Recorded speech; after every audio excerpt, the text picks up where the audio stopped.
পৰাই ভাগৱত গোটাইছে তুমি তেনেকৈ ক'লে নহ'ব নহয় তুমি ক'লেই আমি ঘৰলৈ যামগৈ নেকি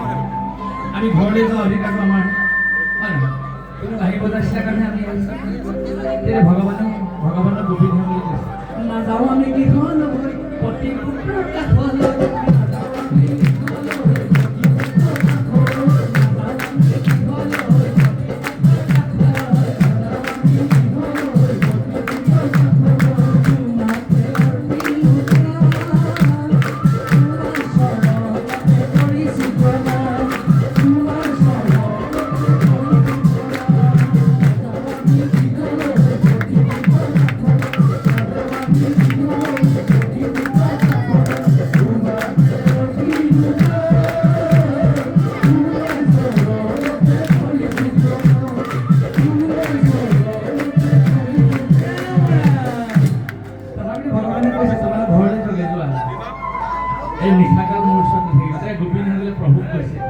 তুমি যদি বাঁহী নবজালাহেঁতেন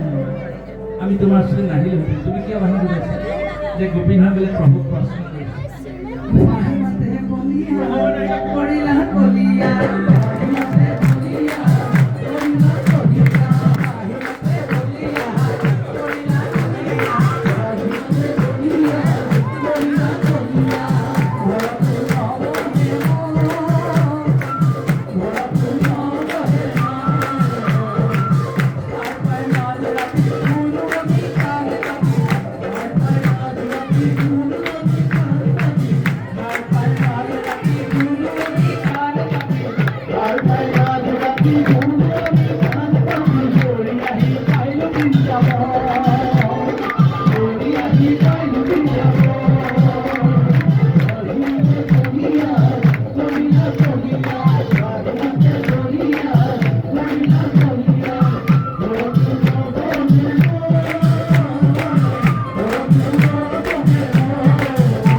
কৃষ্ণ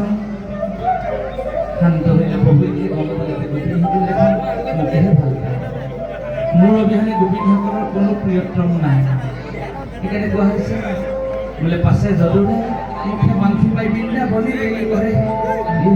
ৰাহুল গোপিনী কৃষ্ণ কৃষ্ণ বুলি কৃষ্ণ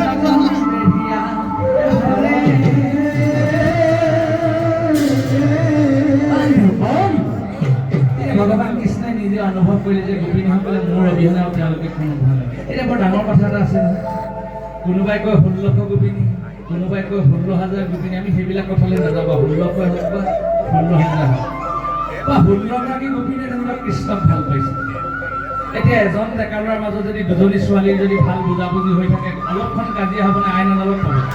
মৰা টকা সৃষ্টি হ'ব মোৰ ভাল পোৱা বয়ফ্ৰেণ্ডক তুমি কিয় ভাল পালা তোমাক কিবা হয়নে নহয় কওক তেতিয়া 16গৰাকী গোপিনী বোলে 16গৰাকী মহিলাই কৃষ্ণক একেলগে ভাল পাওঁতে কিয় কাজিয়া নহ'ল এইটো ডাঙৰ প্ৰশ্নবোধক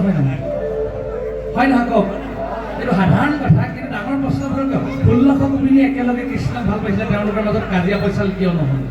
এতিয়া এজন ডেকা ল'ৰাক দুজনী ছোৱালীয়ে ভাল পাব হ'লে কি যুদ্ধ হ'ব ঠিকনা নহ'ব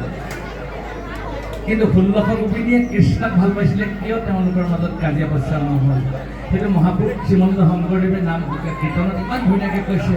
ভৈলন্ত মণ্ডলাকাৰ হাতে গলে ভবে বোলে মুখেহে হালিঙি আছে মানে গোপিনীসকলে কৃষ্ণক ইমান ভাল পায় কৃষ্ণই কি উপাৰ্জন কৰি দিব কৃষ্ণই তেওঁক বিয়া কৰাই